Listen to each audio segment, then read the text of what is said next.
অত্যাচারিত করা হচ্ছিল এসআইআর এর নাম করে।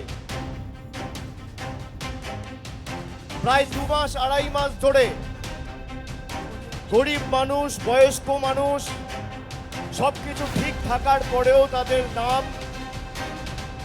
যাতে ভোটার তালিকায় না থাকে, গায়ের জোরে বিজেপির সহকারী সংস্থা নির্বাচন কমিশন চেষ্টা করেছিল তাদের নাম বাদ দেওয়ার। গত 31শে ডিসেম্বর, আজ থেকে ঠিক 20 দিন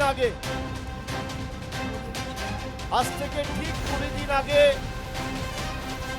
আমি দিল্লিতে গেছিলাম। আমাদের 10 জনের প্রতিনিধি দল চিফ ইলেকশন কমিশনারের সাথে বৈঠক করেছিল। আমাদের দাবি ছিল এই যে 1,35,00,000 লজিক্যাল ডিসক্রিপেন্সির নামে মানুষকে হেনস্থা করা হচ্ছে, সবকিছু ঠিক থাকার পরেও হিয়ারিং নোটিশ পাঠানো হচ্ছে, এদের তালিকা প্রকাশ করুন। নির্বাচন কমিশন বলেছিল আমরা তালিকা প্রকাশ করব না।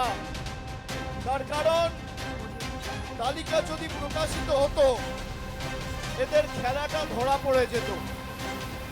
আমরা বলেছিলাম যে হিয়ারিং ভেন্যুতে আমাদের দলের বিএলএ-2রা থাকবে, নির্বাচন কমিশন বলেছিল থাকবে না।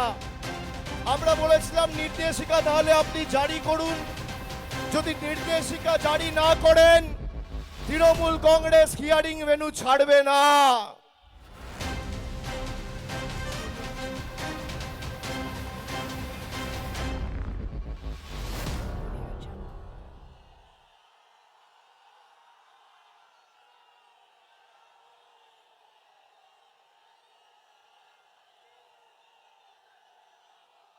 আমি অত্যন্ত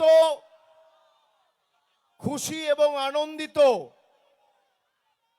এমনিতেই উত্তর 24 পরগনার মাটি আমার জন্য খুব লাকি।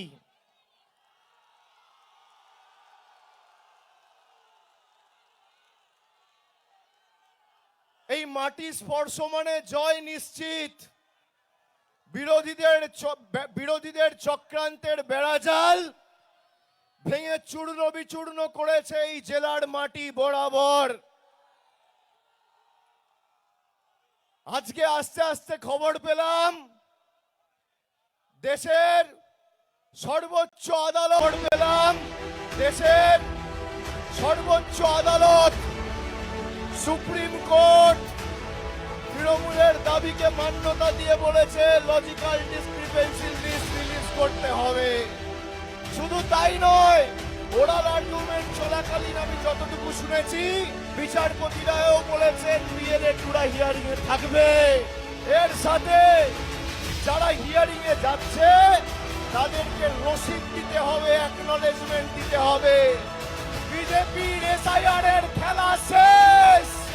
আজকে আস্তে আস্তে যে খবর পেলাম 1 কোটি মানুষকে বেছে বেছে যারা ভোটার তালিকা থেকে বাদ দেবো বলেছিল, এই জয় মামাটি মানুষের, এই জয় খেটে খাওয়া মানুষের, এই জয় বাংলার।